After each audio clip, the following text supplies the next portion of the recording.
ॐ त्वमेव साक्षात् श्रीमहालक्ष्मी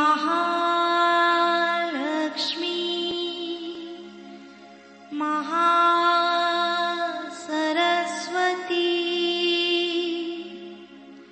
महाकाली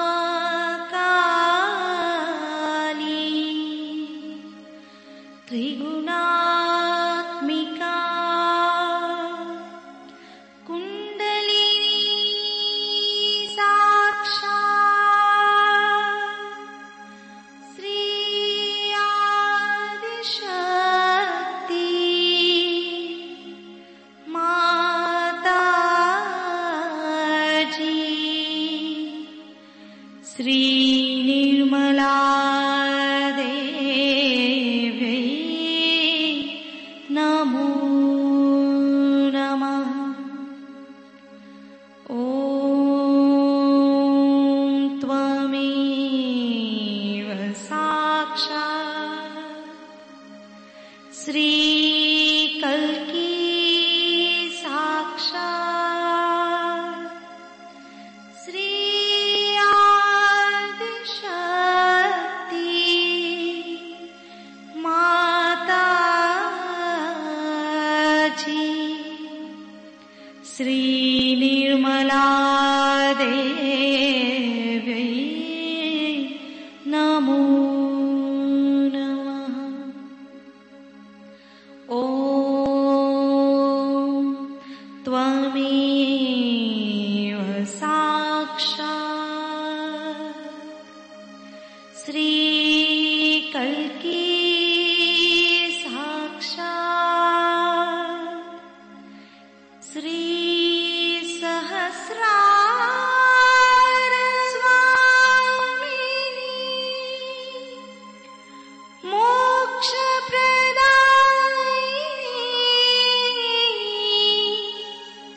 माताजी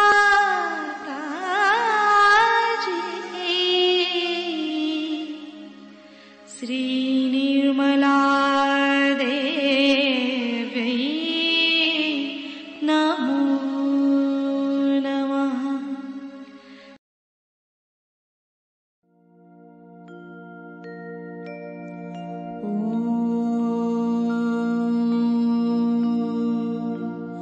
तमेव साक्षात् श्रीगणेश साक्षात्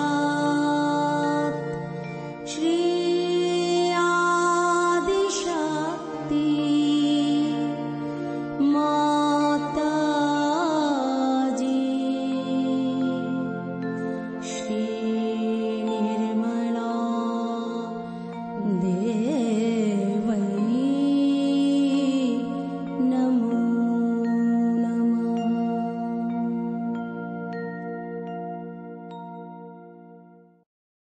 जय श्री माता जी।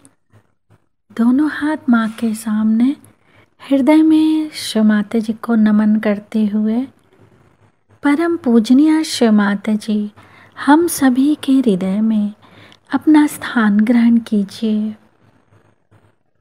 श्री माता जी, हम सभी आपसे बहुत प्रेम करते हैं।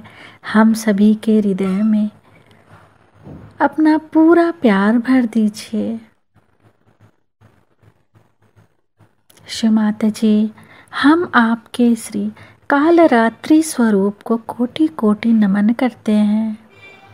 श्री माता जी, हमारे इस हृदय में श्री कालरात्रि स्वरूप को जागृत कीजिए।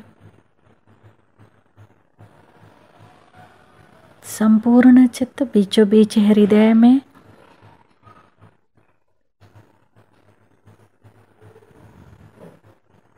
श्री माता जी, कृपा करके हमारे इस हृदय में अपने श्री कालरात्रि स्वरूप का आशीर्वाद दीजिए। मंत्र लेंगे। ओम त्वमेव साक्षात् श्री कालरात्रि साक्षात् श्री आदि शक्ति माता जी श्री निर्मला देव्यै नमो नमः। पूरा चित्त बीचों बीच हृदय में शिव माता जी की छवि को निरंतर देखते हुए, शिव माता जी आप ही तो श्री जगदम्बा भी हैं। हम सभी के हृदय में श्री जगदम्बा स्वरूप में संपूर्ण शक्तियों के साथ अपने श्री चरण कमल लेकर आइए। माँ के श्री चरणों की परिक्रमा हृदय में 7 टाइम्स क्लॉकवाइज करेंगे। परिक्रमा करते समय जगदम्बा करेंगे 12 बार। जगदम्बा जगदम्बा जगदम्बा जगदम्बा जगदम्बा जगदम्बा जगदम्बा जगदम्बा जगदम्बा जगदम्बा जगदम्बा जगदम्बा।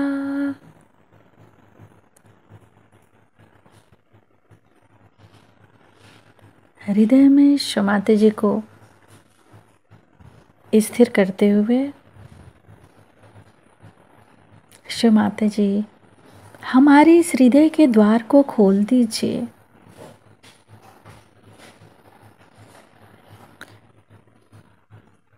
शिव माता जी कृपा करके हमारे इस हृदय में सभी प्रकार के भ्रांतियों से दूर कीजिए। शिव माता जी हमें सभी प्रकार के भ्रांतियों से दूर ले जाइए। हे जगदम्बिके, हम सभी के हृदय के द्वार को खोल दीजिए।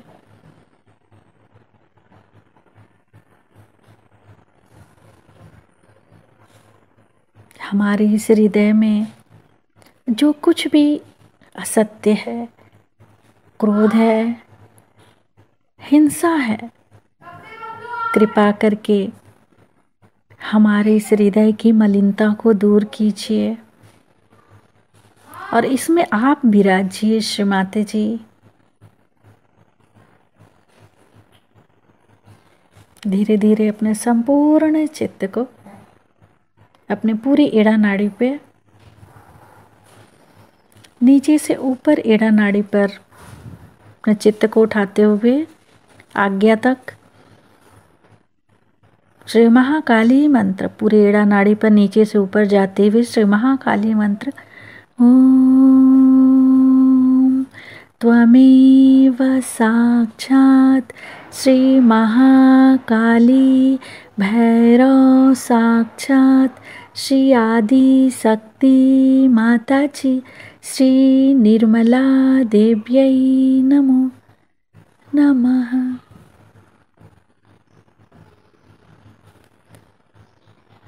सिर के तालु भाग पर अपने संपूर्ण चित्त को स्थिर करेंगे।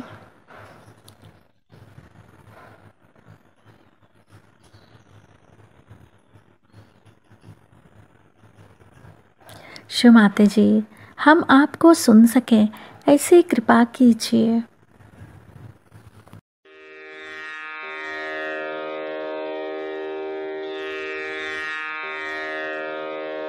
अथ श्रीदेव्यथर्वशीर्षम्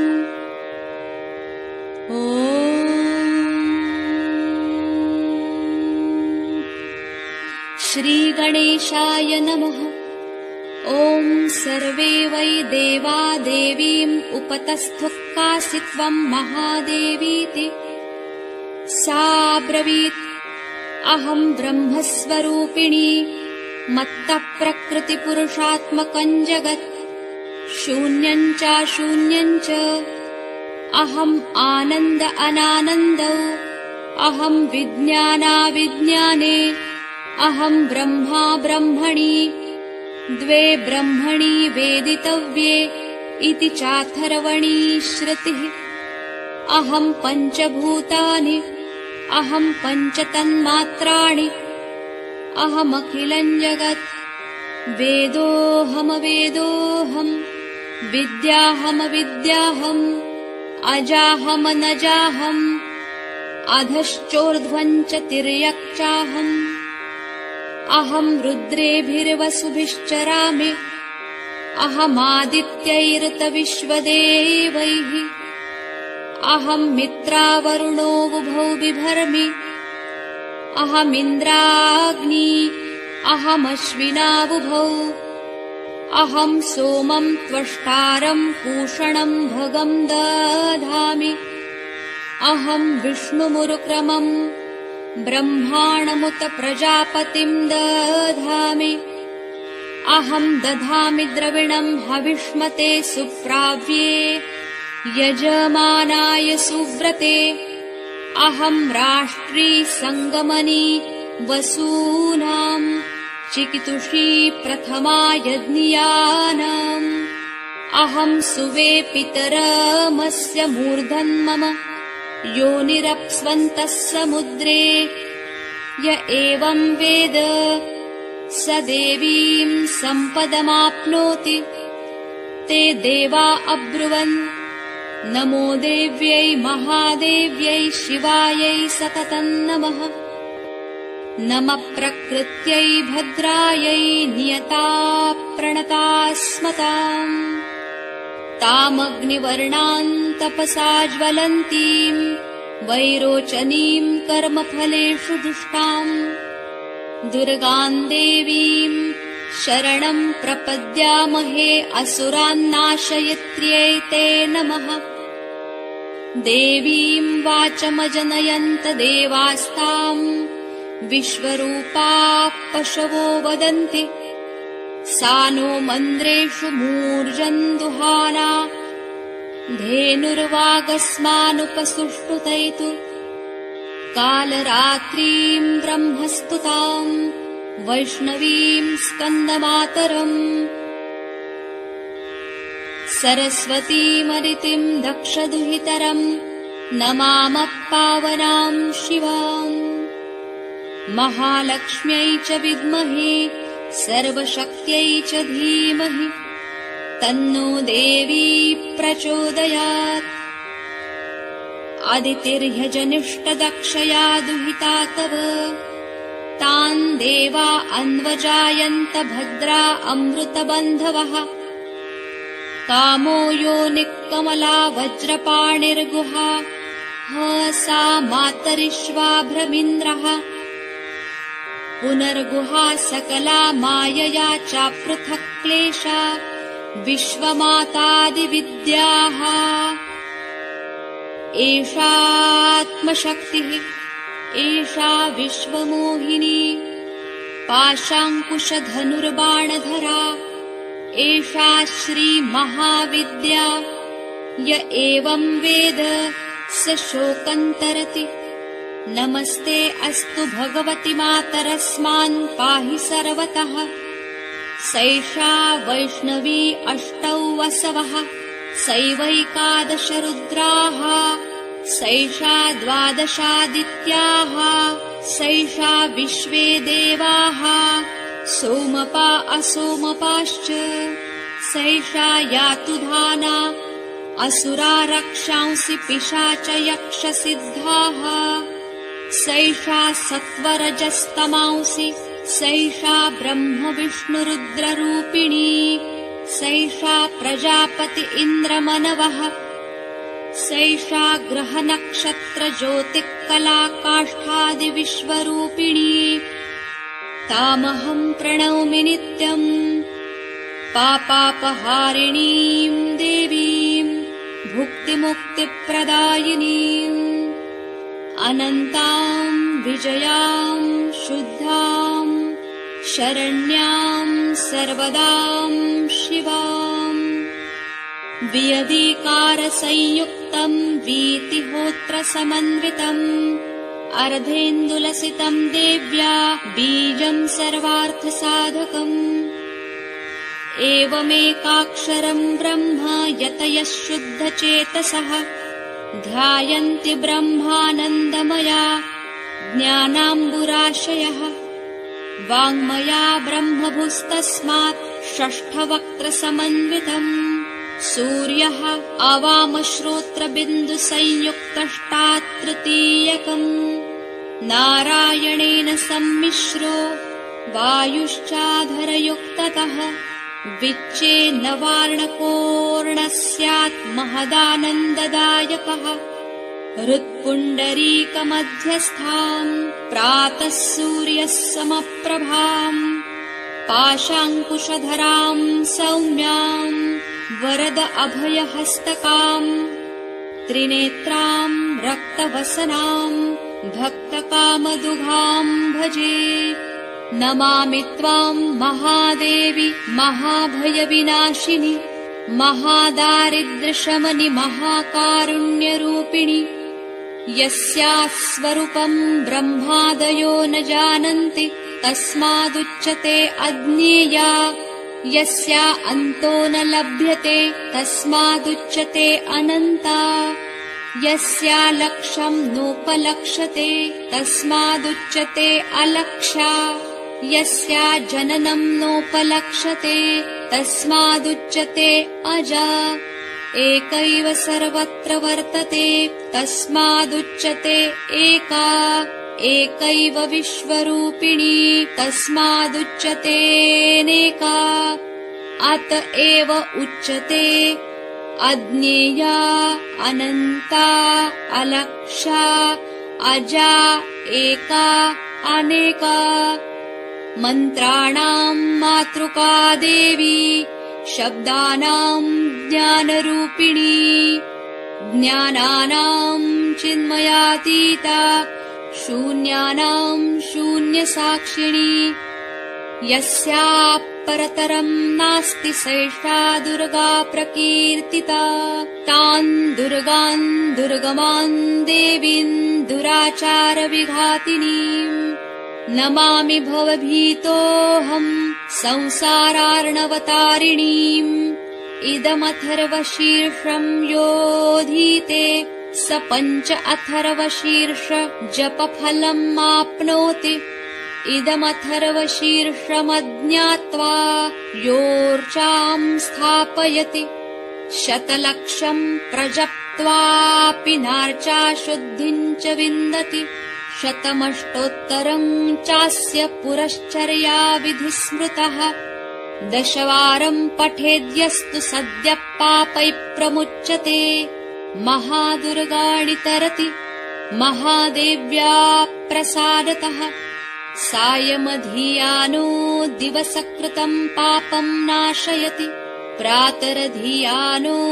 रात्रिकृतम् पापम् नाशयति सायम् प्रातः प्रायुञ्जानो पापो भवति निशीथे तुरीयसन्ध्यायाम् जप्त्वा वाक्सिद्धिर्भवति नूतनायाम् प्रतिमायाम् जप्त्वा देवता सान्निध्यम् भवति प्राणप्रतिष्ठायाम् जप्त्वा प्राणानाम् प्रतिष्ठा भवति भौमाश्विन्याम् महादेवी सन्निधौ जप्त्वा महामृत्युन्तरति स महामृत्युन्तरति य एवं वेद इत्युपनिषत् इति श्रीदेव्यथर्वशीर्षम् सम्पूर्णम्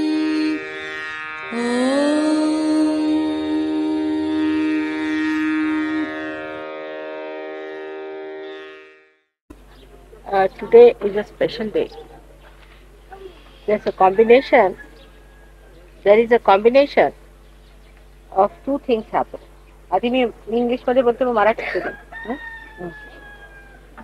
Today is first in the morning time at 8:50 in the morning. Was a very important date that started at 8:50 in the morning, called as Ratha Saptami. It's the seventh day, and it is said that the sun travels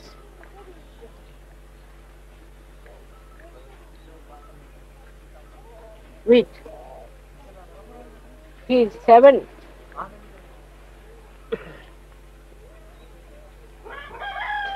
horses, or say 7 colors in a big chariot.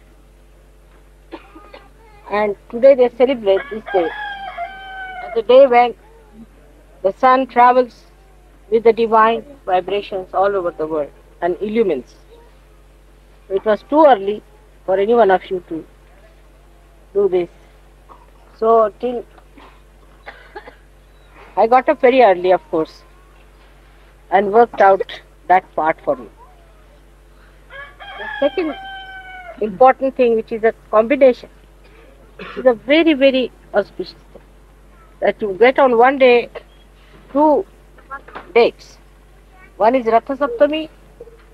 On that day you cannot do Havan because it is the Surya already is there. So the second thing is today we do is a very great puja of Ashtami. It's the day when the goddess killed 9 Rakshasas together with her 8 hands.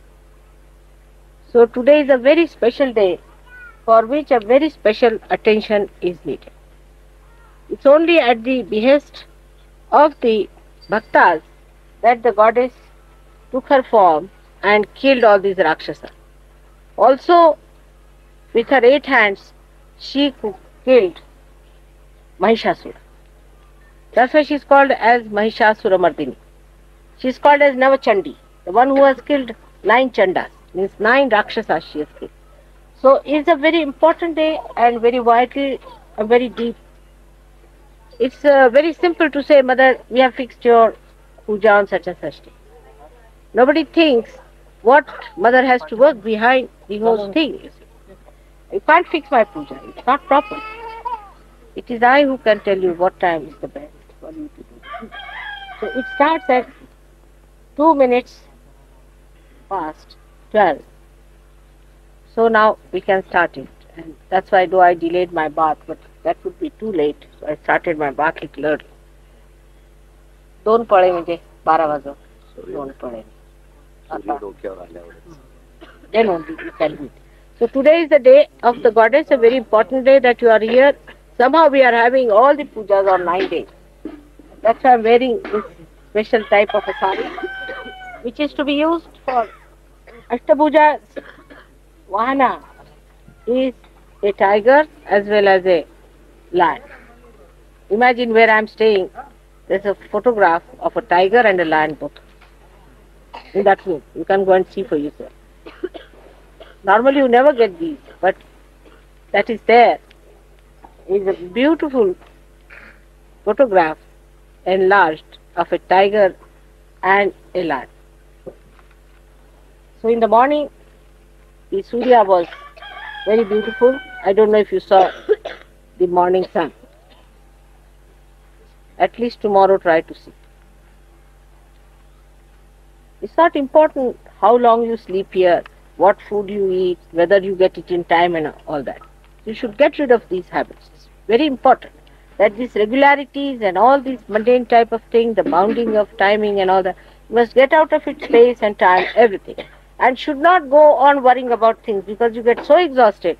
Without doing any work, you feel exhausted. Because you are so fixed up that you can't get out of these habits, you see. While the Indians are not fixed up like that. They know that Mother knows the best. She will come at the time when the puja has to be done. So one should try to understand that if I am the one, then why should you worry? But I have one problem with the Western mind is that if they cannot conceive it, they start criticizing.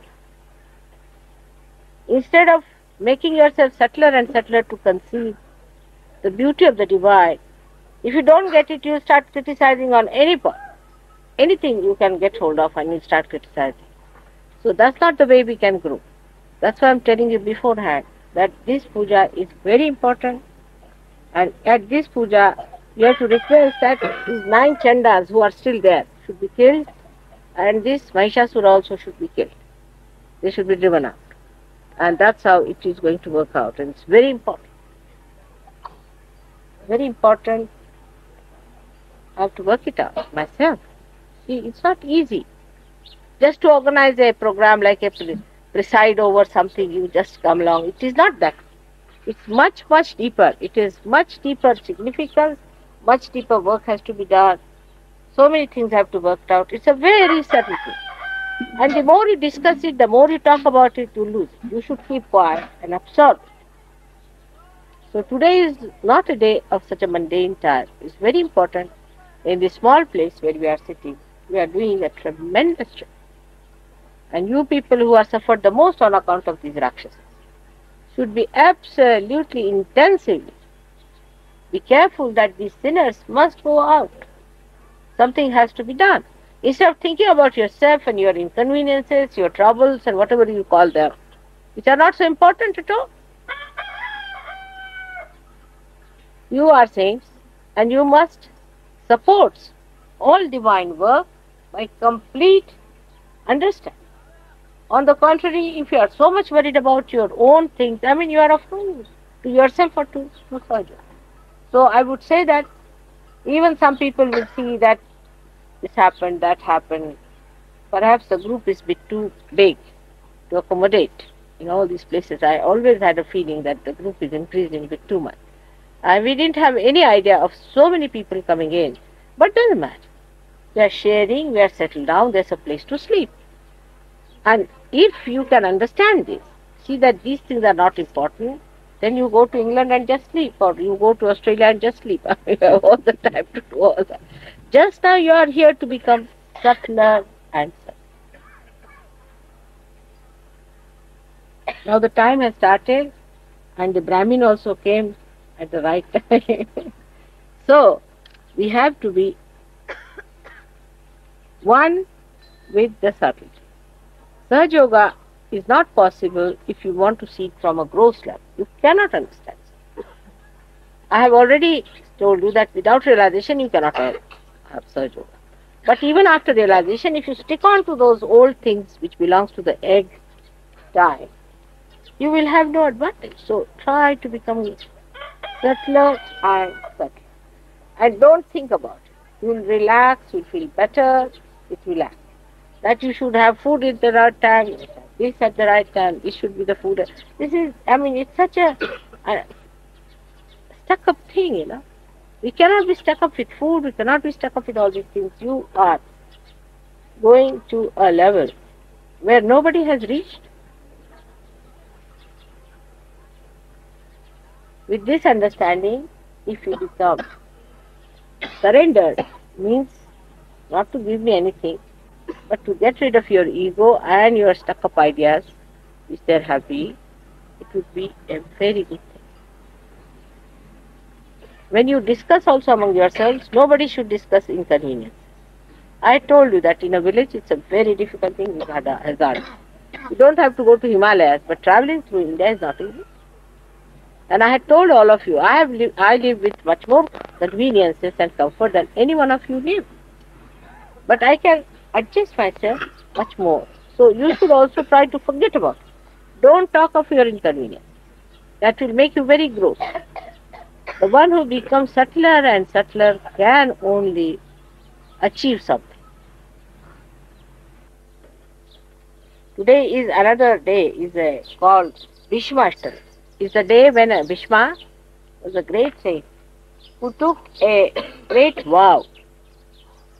And that vow he carried out all his life. It was a great vow he took. So today also is the day of a vow. He took on an Ashtami day. On the Ashtami day he took a vow. So today is another day for you to take a vow. So also you should try to take a vow. And with that vow, you should be able to achieve something which has not been yet achieved.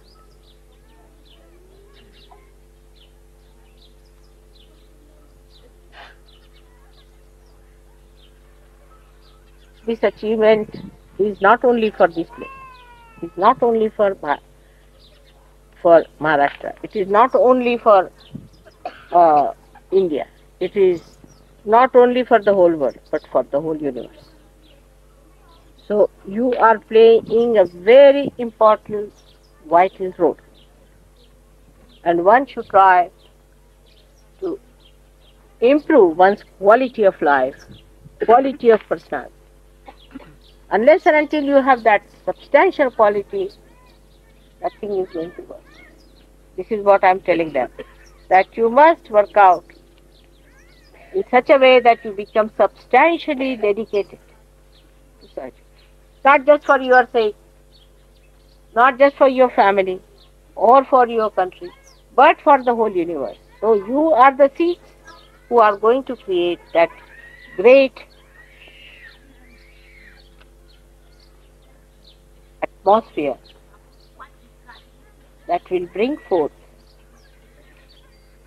the great change that we are expecting of Mahayoga. It is very important to understand that so many people have talked about this, and I have come across a book which was written 2000 years back which describes about this Mahayoga and what is going to happen. It is very interesting. After the puja and havan, I think Mr. Chauhan will translate it to you and you can understand what it is about. So let us start now. आज हम लोग यहाँ शक्ति की पूजा करने के लिए एकत्रित हुए हैं। अभी तक अनेक संत साधुओं ने, ऋषि मुनियों ने शक्ति के बारे में बहुत कुछ लिखा और बताया, और जो शक्ति का वर्णन उन्होंने अपने गद्य में नहीं कर पाए, उसे उन्होंने पद्य में किया, और उस पर भी इसके बहुत से अर्थ भी जाने। लेकिन एक बात शायद हम लोग नहीं जानते कि हर मनुष्य के अंदर ये सारी शक्तियां सुप्तावस्था में हैं, और ये सारी शक्तियां मनुष्य अपने अंदर जागरूक कर सकता है। ये सुप्तावस्था की जो शक्तियां हैं उनका कोई अंत ही नहीं, न ही उनका कोई अनुमान कोई दे सकता, क्योंकि ऐसे ही 35 कोटि तो देवता आपके अंदर विराज। उसके अलावा न जाने कितनी शक्तियां उनको चला रहे हैं। लेकिन इतना हम लोग समझ सकते हैं कि जो हमने आज आत्म साक्षात्कार को प्राप्त किया है, तो उसमें जरूर कोई न कोई शक्तियों का कार्य हुआ। उस कार्य के बगैर आप आत्म साक्षात्कार को नहीं प्राप्त कर सकते। ये आत्म साक्षात्कार को प्राप्त करते वक्त हम लोग सोचते हैं ये सहज में हो गया, पर सहज में दो अर्थ। एक तो सहज का अर्थ ये भी है कि आसानी से हो गया, सरलता से हो गया, और दूसरा अर्थ ये होता है कि जिस तरह से एक जीवंत क्रिया अपने आप घटित हो जाती है, उसी प्रकार आपने आत्म साक्षात्कार को प्राप्त किया। लेकिन ये जीवंत क्रिया जो है, इसके बारे में अगर आप सोचने लग जाएं तो आपकी बुद्धि कुंठित हो जाएगी। समझ लीजिए ये आपने एक पेड़ देखा है, इस पेड़ की ओर आप नजर करिए तो आप ये सोचेंगे कि भाई ये फलाना पेड़ है, लेकिन इस पेड़ को इसी रूप में ऐसा ही इतना ही ऊंचाई पर लाने वाली कौन सी शक्ति है? किस शक्ति ने इसको यहाँ पर इस तरह से बनाया है कि जो वो अपने सीमा में रह करके और अपने स्वरूप रूप उसी के साथ चलता रहे। फिर सबसे जो कमाल की चीज है वो मानव मनुष्य जो बनाया गया है, वो भी एक विशेष रूप से, एक विशेष विचार से बनाया गया है, और वो मनुष्य का जो भविष्य है वो उसे प्राप्त हो सकता है, उसको मिल सकता है, पर उसकी पहली सीढ़ी है आत्म साक्षात्कार। जैसे कि कोई दीप जलाना हो तो सबसे पहले है कि उसके अंदर ज्योति आनी पड़ेगी। उसी प्रकार एक बार आपके अंदर ज्योति जागृत हो गई तो आप उसको फिर से प्रज्वलित कर सकते हैं या उसको आप बढ़ा सकते हैं। पर प्रथम कार्य है कि ज्योति प्रज्वलित हो और उसके लिए आत्म साक्षात्कार नितांत आवश्यक है। किंतु आत्म साक्षात्कार पाते ही सारी ही शक्तियां जागृत नहीं हो सकती। इसीलिए ये साधु संतों ने और ऋषि मुनियों ने व्यवस्था की है कि आप देवी की उपासना करें। लेकिन जो आदमी आत्म साक्षात्कार को प्राप्त नहीं है, उसको अधिकार नहीं है कि वो देवी की पूजा करे।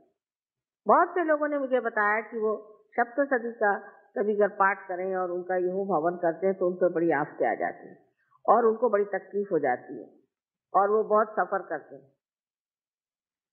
तो उनसे ये पूछना चाहिए कि आपने किससे करवाया? तो कहेंगे कि हमने 7 ब्राह्मणों को बुलाया था किया, पर वो ब्राह्मण नहीं।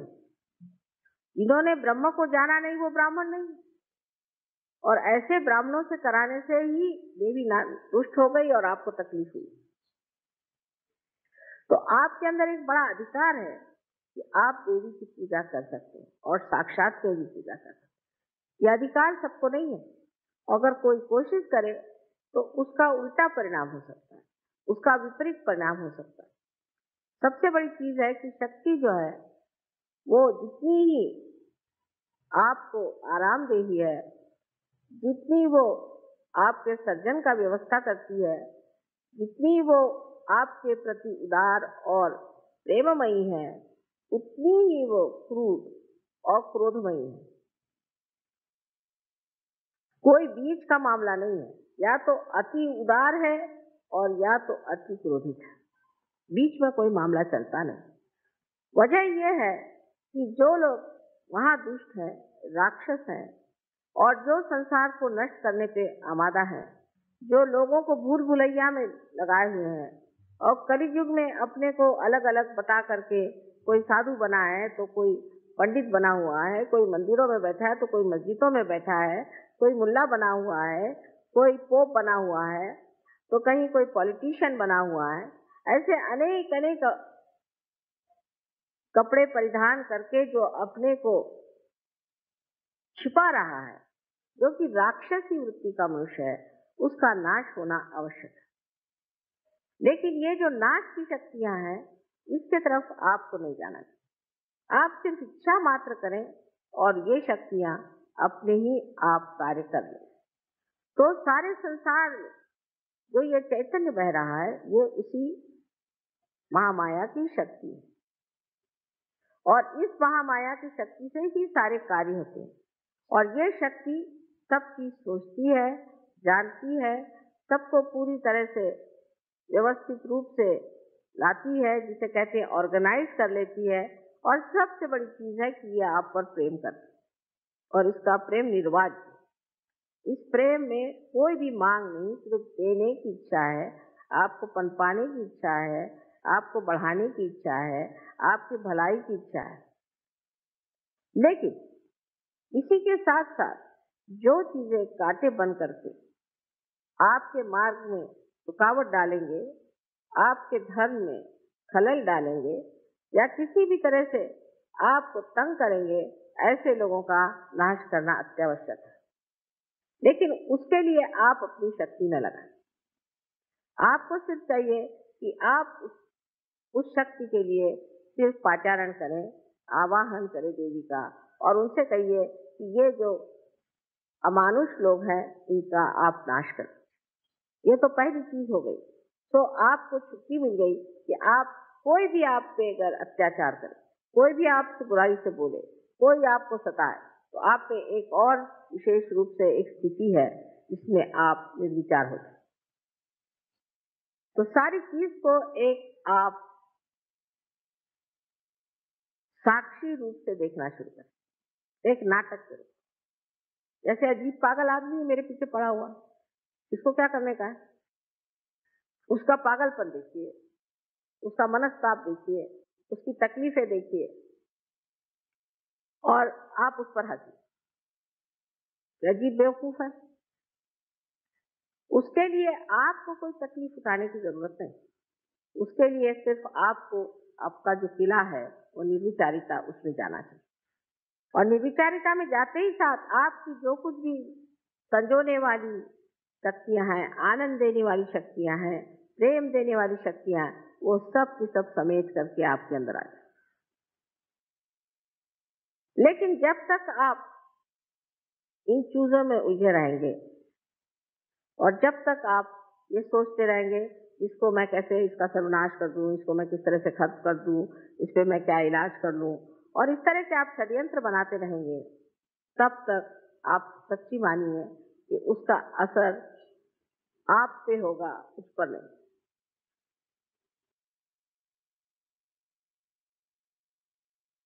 रामदास स्वामी ने कहा है कि अल्पधारिष्ट पाए, माने आपका थोड़ा सा जो धीरज है उसको परमात्मा देखता है। लेकिन आपके अंदर इतनी ज्यादा शक्तियां हैं, इतनी ज्यादा शक्तियां हैं कि उनको पहले आपको पूरी तरह से प्रफुल्लित करना चाहिए, उसको जगाना चाहिए, उनको जानना चाहिए, अपने प्रति एक तरह का बड़ा आदर रखना चाहिए।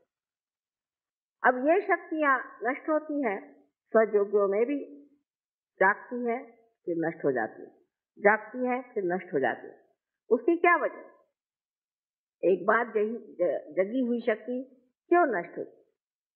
जैसे कि एक मनुष्य में आज शक्ति है कि वो बड़ा भारी कला में निपुण हो गया।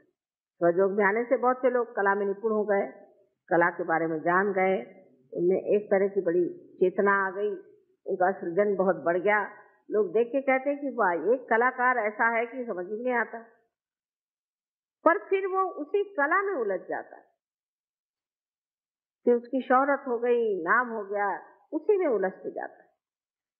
जब वो उलझ जाता है इस चीज में, तब फिर उसकी शक्तियां नष्ट हो जाती हैं, क्योंकि उसकी शक्तियां भी उससे उलझ जाती। जैसे कि मैंने पहले भी बताया था कि किसी पेड़ के अंदर बहता हुआ उसका जो प्राण रस है वो हर चीज में, हर पत्ते में, हर डाली पर, हर फूल में, हर शय में घूम घाम करके वापस लौटता है। उसी प्रकार जो भी आपके अंदर शक्तियां आज प्रवाहित हैं और जिन शक्तियों के कारण आप आज कार्यान्वित हैं, ये सारी ही चीजें आपको जानना चाहिए कि इस शक्ति का ही प्रादुर्भाव है और उसमें आपको उलझने की कोई जरूरत नहीं। आप उसमें एक निमित्त मात्र बीच में हैं, और जब आप ये समझ जाएंगे कि हम निमित्त मात्र हैं, तो ये आपकी शक्तियां कभी भी दुर्बल नहीं होंगी और कभी भी नष्ट नहीं होंगी।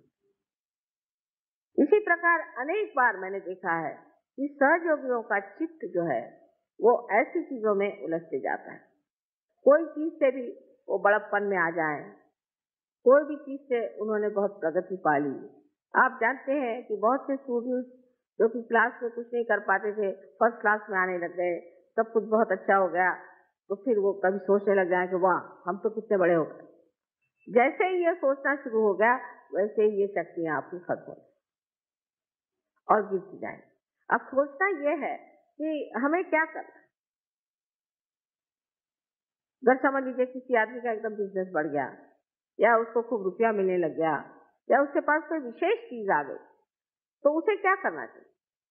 उसे पूरी समय सतर्क रहना चाहिए और यही कहना चाहिए कि माँ, ये आप ही कर रहे हैं, हम कुछ नहीं कर रहे, ये आप ही की शक्ति कार्यान्वित है, हम कुछ नहीं कर रहे।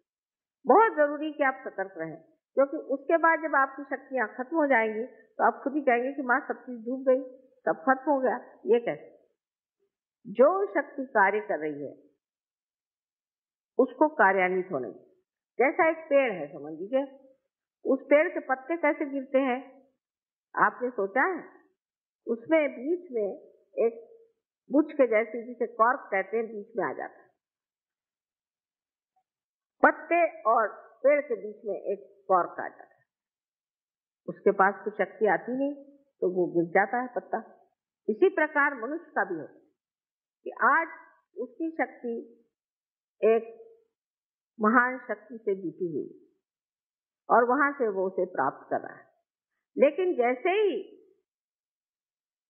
वो अपने को कुछ समझने लग जाए या उसके अहंकार में बैठ जाए या उसकी जो अनेक तरह की गतिविधियां हैं, जिस तरह से कंपटीशन, ये वो, इसमें उलझता जाए तो उसके बीच में एक दरार पड़ जाती है और उस दरार के कारण वो मनुष्य फिर उसे प्राप्त नहीं कर सकता जो उसे प्राप्त किया हुआ है, क्योंकि वो तो एक निमित्त मात्र था, लेकिन जो शक्ति अंदर उसके अंदर बह रही थी वो शक्ति ही बीच में कट गई। जैसे कि अभी इसकी शक्ति कट जाए तो शायद मेरा लेक्चर ना बंद हो, पर ऐसे हो सकता है। इसलिए हमको एक बात को खूब अच्छे से जान लेना चाहिए कि हमारे अंदर जो शक्तियां जागृत हुई हैं और जो कुछ भी हमारे अंदर की विशेष स्वरूप की व्यक्तित्व को प्रकट करने वाली जो नई आभा हमें दिखाई दे रही है, इस शक्ति को हमें रोकना नहीं चाहिए। इसके ऊपर हमें ये नहीं सोचना चाहिए कि हम कुछ बहुत बड़े हो गए या हमने कुछ बहुत बड़ा पा लिया। दूसरी तरफ से ऐसा भी होता है कि जब ये शक्ति आपके अंदर जागृत हो जाती है, उस वक्त आप में एक तरह का उदासीपन भी आ सकता, इस तरह का कि अभी दूसरे साहब तो इतने पहुंच गए, हम तो वहां पहुंचे नहीं, उन्होंने ये कर लिया, हमने ये किया नहीं, और हर तरह से आदमी उलझते जाता है। और उसमें कुछ लोग ऐसे भी होते हैं जो छोटी छोटी बातों पर ही अपने को दुखी मानते हैं, बहुत छोटी बातों पर। जैसे अब सबको बैज मिला, मुझको बैज नहीं मिला। जब हम गणपतिपुरे में, हमें बड़े अजीब अजीब अनुभव आए कि लोग आए कहने लगे कि माता जी हमको एक चीज का डब्बा दे दो। मैंने कहा भाई ये भी कोई तरीका हुआ। दूसरे ने कहा कि आपने मुझे इतना दिया लेकिन उसको नहीं दिया। ये कोई बात नहीं। उस मौज में और आनंद में ये सब सोचने की बात ही नहीं है।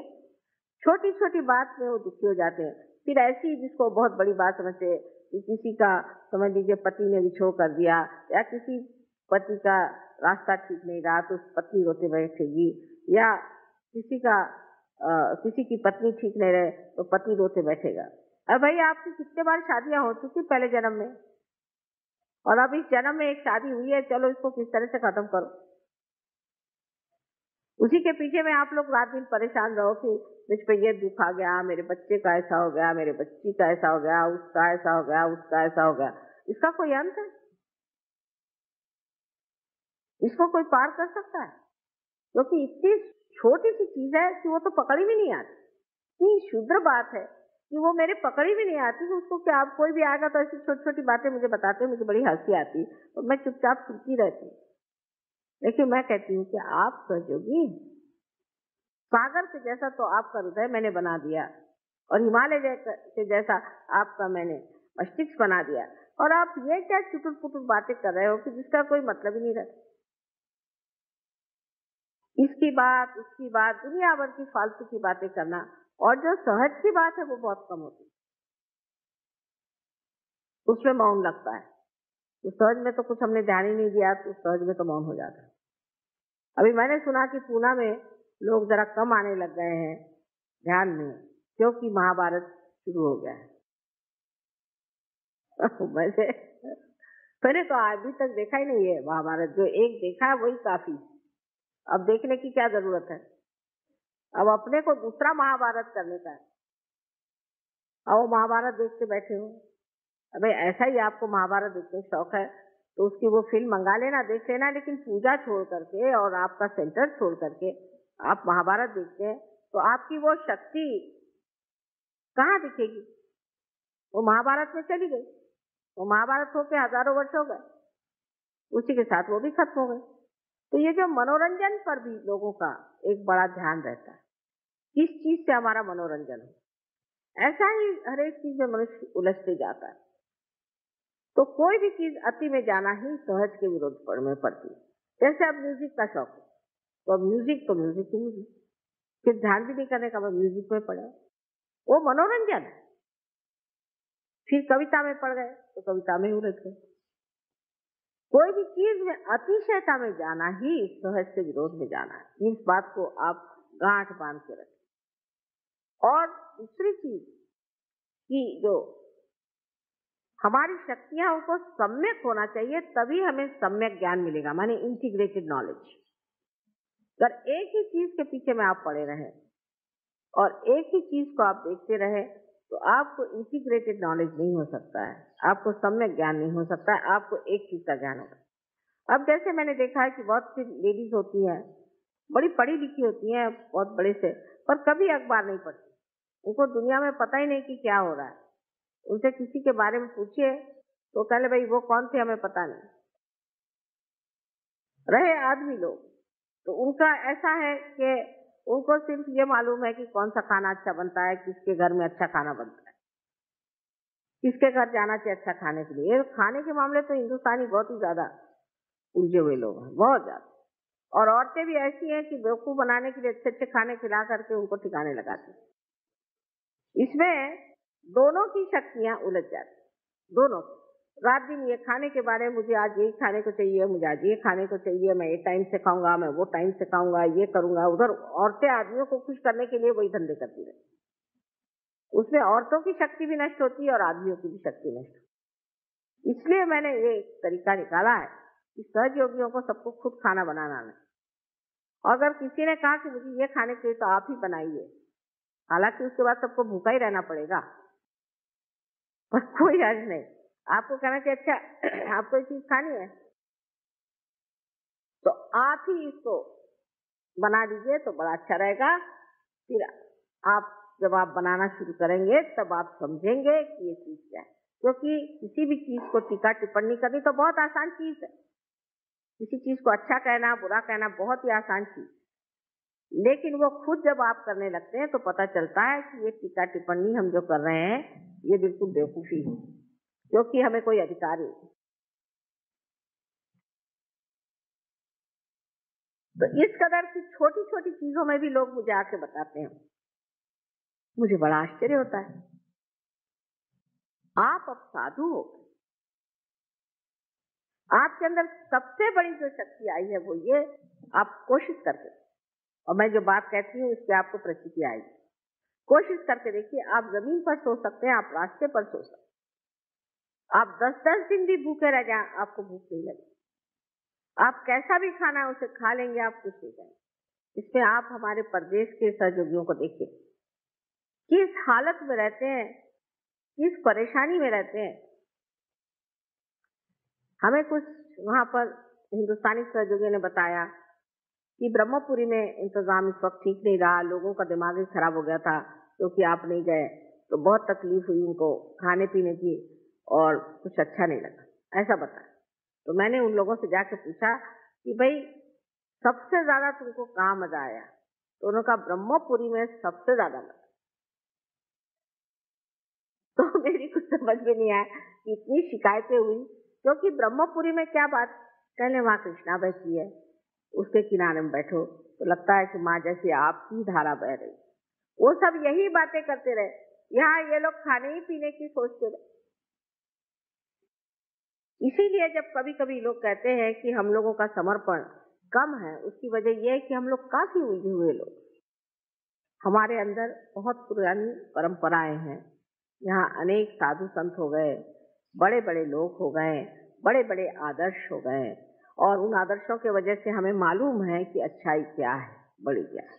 लेकिन उसके साथ ही साथ हमारे अंदर एक तरह की ढोंगी वृत्ति आ गई कि हम ढोंग भी कर सकते। कोई भी आदमी अपने को राम कह सकता है, कोई भी आदमी अपने को भगवान कह सकता है, कोई भी आदमी अपने को सीता जी कह सकता है। ये ढोंगी बना के हमारे यहाँ बड़ी भारी शक्ति है। एक साहब ने मुझे कहा कि देखिए वो तो भगवान है। मैंने कहा कैसे? वो कहते हैं भगवान है, ये फॉरेन, वो भगवान कहते हैं। मैंने उसको कहने में क्या लगता है, ऐसे कैसे कहेगा कोई कि मैं भगवान? मैंने कहा कह रहे हैं वो भगवान है, लेकिन उसके कुछ तरीके होते हैं। जो आदमी फूल को नहीं सूंघ सकता वो भगवान कैसे हो सकता? हाँ ये तो बात है। तो मैंने कहा कि कैसे, पर वो क्यों कह रहे थे, वो ऐसा क्यों कह रहे? मैंने कहा क्योंकि वो आप नहीं, वो यही नहीं समझ सकते कि लोग इतना सफेद झूठ इतने जोर से कह सकते। या किसी के लिए कहते हैं पर वो उसको रुपया ही चाहिए ना। ठीक है, वो रुपया लेता है, लेकिन हमको तो वो आध्यात्मिक देगा, तो क्या हर्ज है, हमें तो आध्यात्म लेना है, लेने दो रुपया। रुपये में क्या रखा है? रुपया दे दो उसको। रुपये में क्या रखा हुआ है? अध्यात्म को पाने की बात है। अध्यात्म वो हमें दे रहा है तो हम उसे रुपया दे रहे हैं। रुपये में तो कोई खास चीज होती नहीं।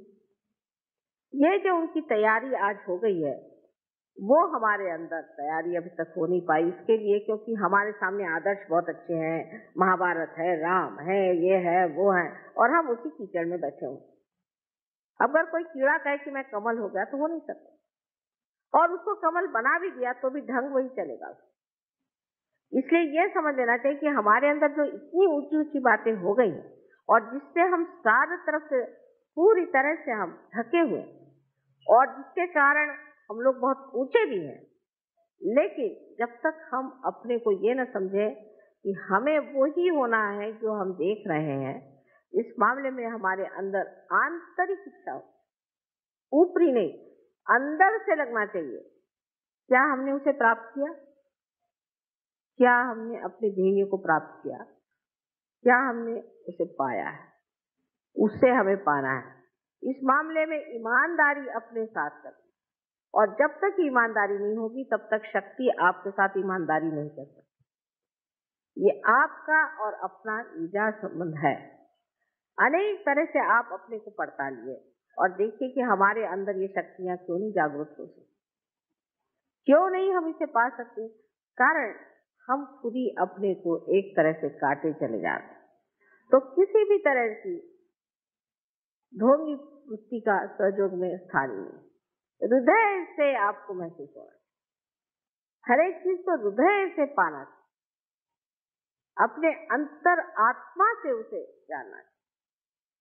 उसके लिए कोई भी ऊपरी चीज, कोई है तो मुस्कुराते बैठे रहेंगे, कोई जरूरत है मुस्कुराने की, कोई है कि बड़े गंभीर होकर बैठे रहेंगे, ये सब नाटक करने की कोई जरूरत नहीं। जो आपके अंदर भाव है वो बाहर आ रहा है, उसमें कौन सा नाटक करने, उसमें कौन सी आफत करने की है?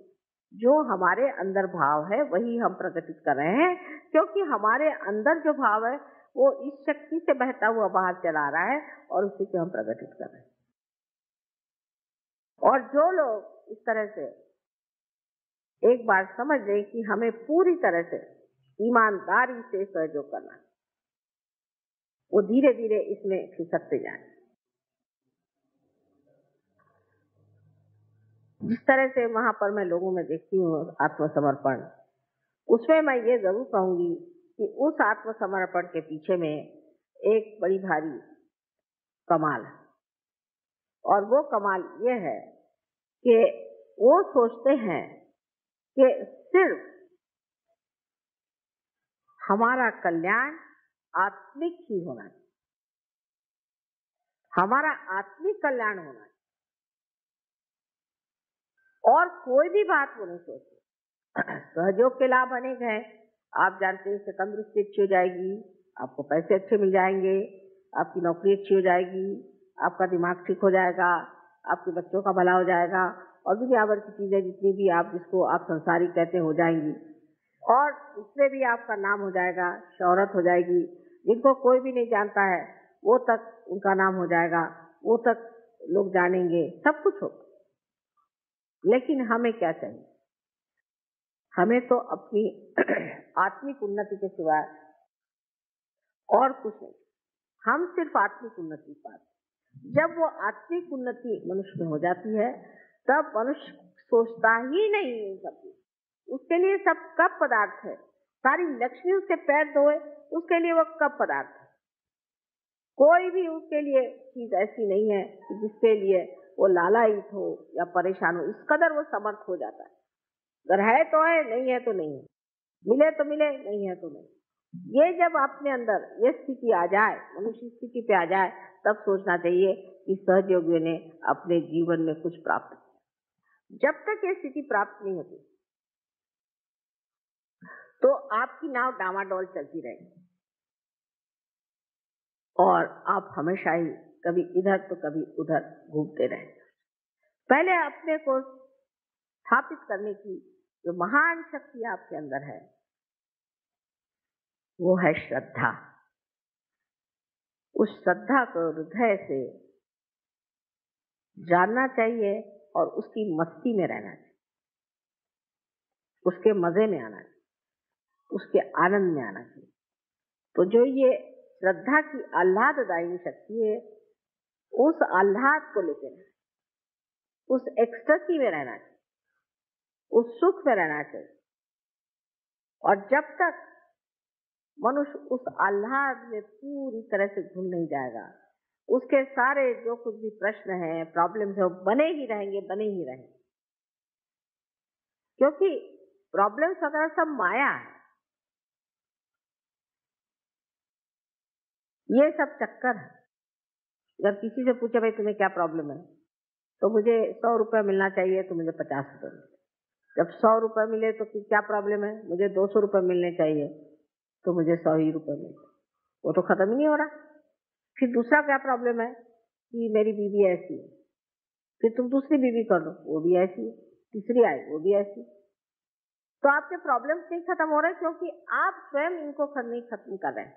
ये सबको खत्म करने का तरीका यही है कि अपने श्रद्धा से आप अपने आत्मा में जो आनंद है उसका रस लें और उसी रस में रममान रहे। आखिर सारी चीज है ही हमारे आनंद के लिए, लेकिन जब तक हम उस रस को लेने की शक्ति ही को नहीं प्राप्त करते तो क्या फायदा होगा। ये तो ऐसा ही हुआ कि एक मक्खी जा करके बैठ गई फूल पर और कहेगी कि साहब मुझे तो कुछ मधु नहीं मिला। उसके लिए तो मधुकर होना चाहिए। जब तक आप मधुकर नहीं होंगे तो आपको मधु कैसे मिले। अगर आप मक्खी बने रहे तो आप तो इधर उधर ही भिनकते रहेंगे, लेकिन जब आप स्वयं मधुकर बन जाएंगे तो आप कायदे की जगह जा करके जो आपको रस लेना ले करके मजे में पेट भर के और आराम से आनंद से रहें। यही सबसे बड़ी चीज सहयोग में सीखने की, कि हमारा चित्त पूरी तरह से एक चीज में डूबा रहना चाहिए और वो है आत्मिक हमारी उन्नति होनी चाहिए।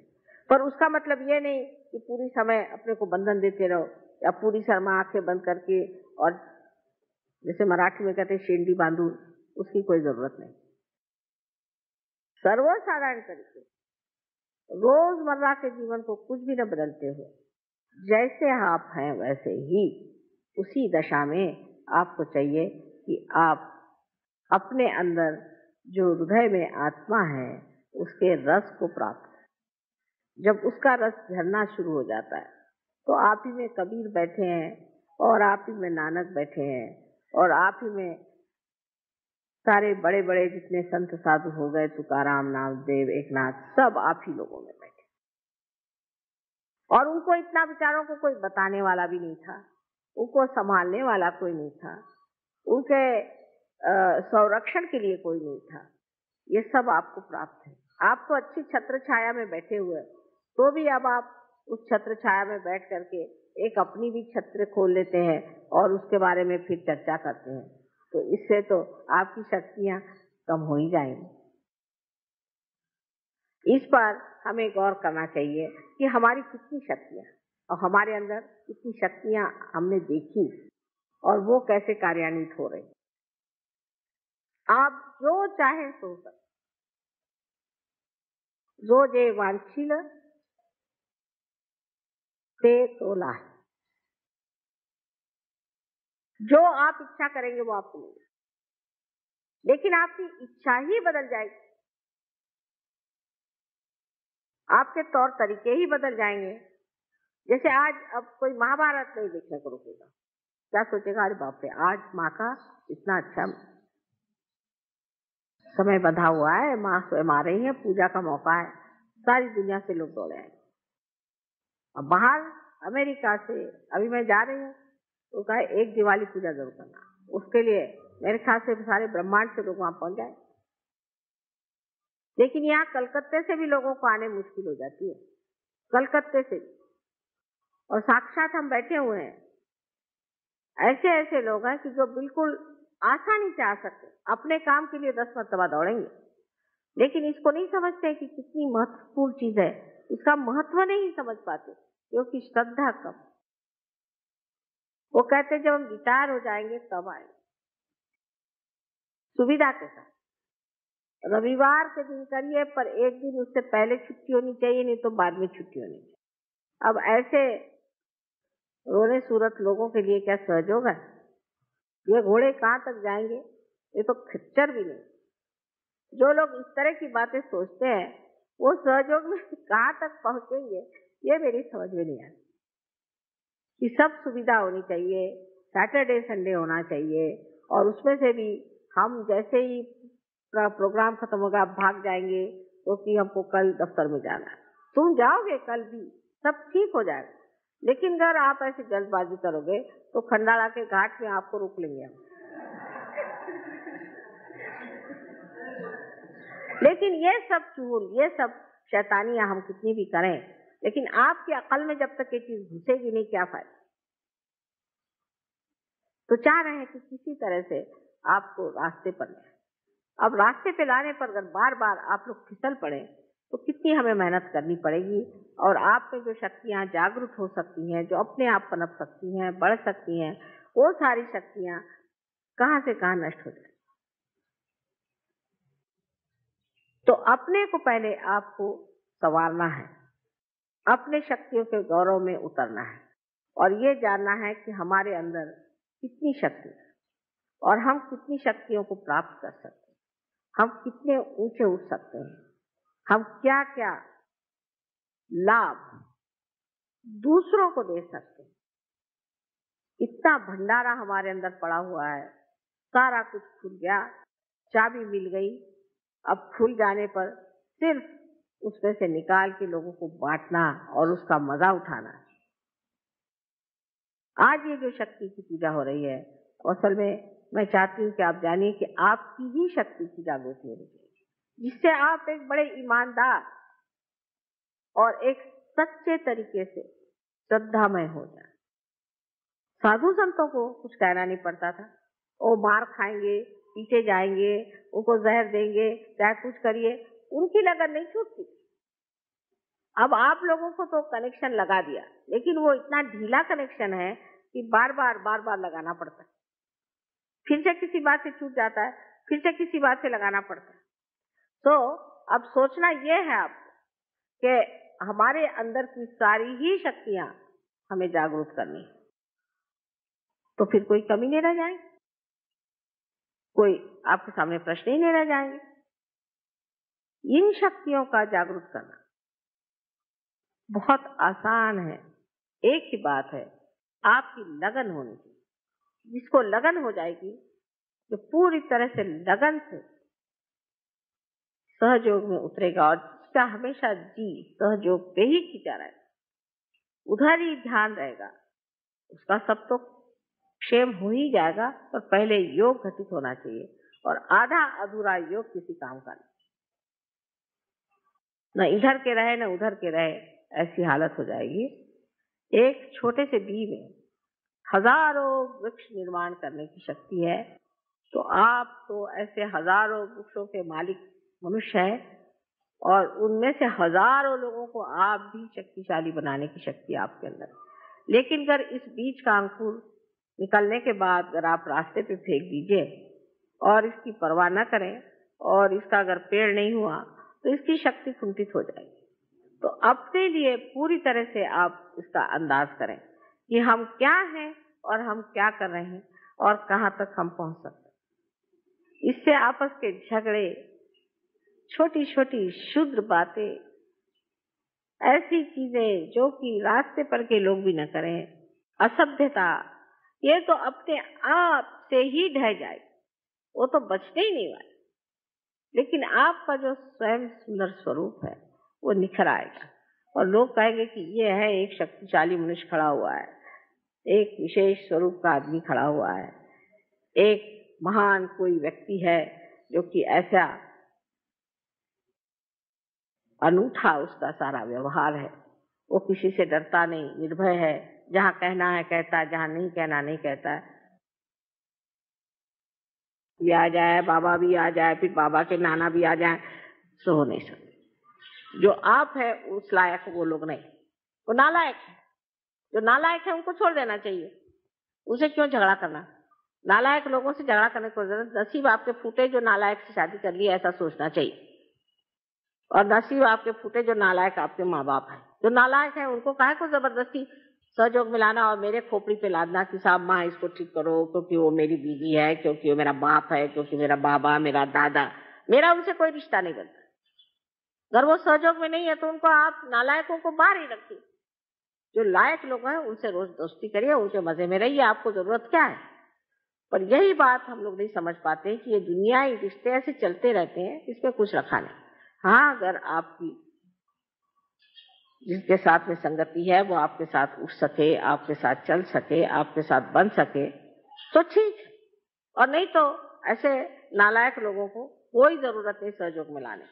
और मैं देखती हूँ कि बहुत ही नालायक लोग सहयोग में कभी कभी इससे आ जाते हैं और मेरे बड़ा सरदर्द हो जाता है। आपकी लियाकत थी इसलिए आप आए और आप सहयोग को प्राप्त हुए, आपको आशीर्वाद मिला, आपने बहुत कुछ पा लिया और आगे आप पा सकते हैं। और जो भिखारी हैं उनको देने में क्या अर्थ है, और भिखारी भी है और उसके झोली में छेद भी है, उनको और देने से और क्या फायदा, मतलब करेला नीम चढ़ा। ऐसे लोगों से रिश्ता रखने की आपको कोई जरूरत नहीं है, उनसे कोई बात करने की जरूरत नहीं, मतलब रखने की जरूरत नहीं, उनको बकने दीजिए। अगर उनका दिमाग ठीक हुआ तो वो आएंगे और सहयोग में उतरेंगे, और नहीं हुए तो आप अपना दिमाग क्यों खराब करते, उससे कोई फायदा नहीं है। ऐसे लोगों के पत्थर के जैसे सर होते हैं, उससे कोई फायदा नहीं होता, वो देख ही नहीं सकते। तो आज से हम लोगों को सोचना है कि हम एक व्यक्ति हैं स्वयं, और जिसे हमने प्राप्त किया है अपने अपने पूर्व जन्म के कर्मों से, क्योंकि हमने बहुत पुण्य किए थे, और इसलिए हम आज स्थान पे बैठे हुए हैं, और इससे भी ऊंचे स्थान पे हम बैठ सकते हैं और जा सकते हैं। तो अपने पीछे में बड़े बड़े इस तरह के पत्थर लगा करके आप समुद्र में मत कूदिए। आपको अगर तैरना आता है तो मुक्त होकर के तैरिए, उसका आनंद उठाए और अपनी सारी शक्तियों से आप प्लावित हुए।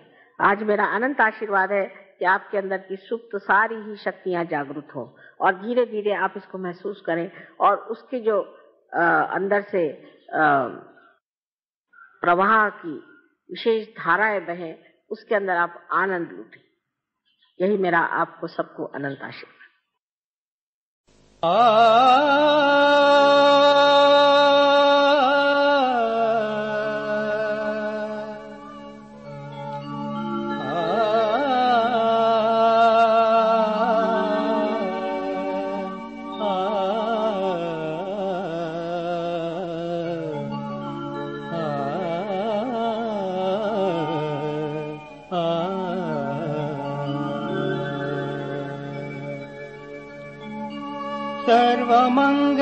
सर्वमङ्गलमाङ्गल्ये शिवे सर्वार्थ साधिके शरण्ये त्र्यम्बके गौरी नारायणी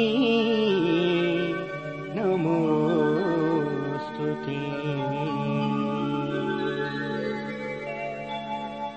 ब्रह्मरूपे सदानन्दे परमानन्द स्वरूपिणी रिद्धि सिद्धि प्रदे देवी नारायणी नमोस्तुते। शरणागत दीनार्थ परित्राण परायणे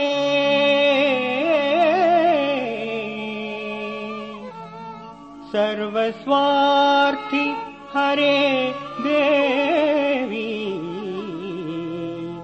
नारायणी नारायणी नारायणी नमोस्तुते। नमोस्तुते।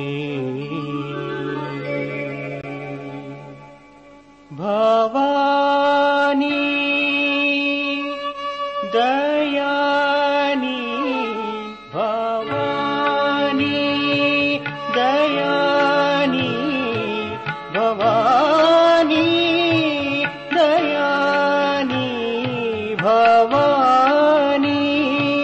दयानी भवानी भवानी भवानी दयानी महावाक्बानी महावाक्बानी सुर नर मुनि जनमानि सकल बुध ज्ञानी भवानी दयानी भवानी दयानी महावाक्बानी महावाक्बानी सुर नर मुनि जनमानि सकल बुध ज्ञानी भवानी दयानी भवानी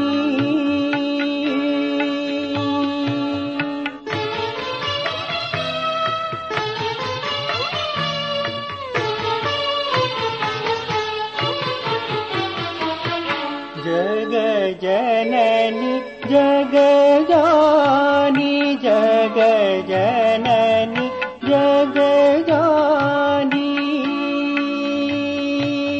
आ आ आ आ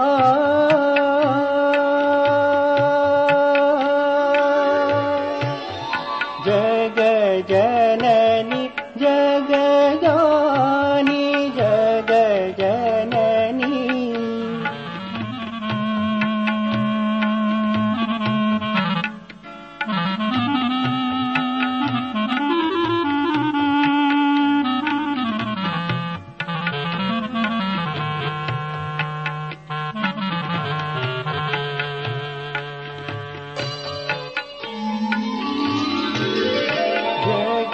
जननी जगजानी जग जननी जगजानी जग जननी जगजानी महिषासुरमर्दिनी महिषासुरमर्दिनी ज्वाला मुखी चंडी ज्वाला मुखी चंडी अमर पददानी अमर पददानी भवानी दयानी भवानी दयानी भवानी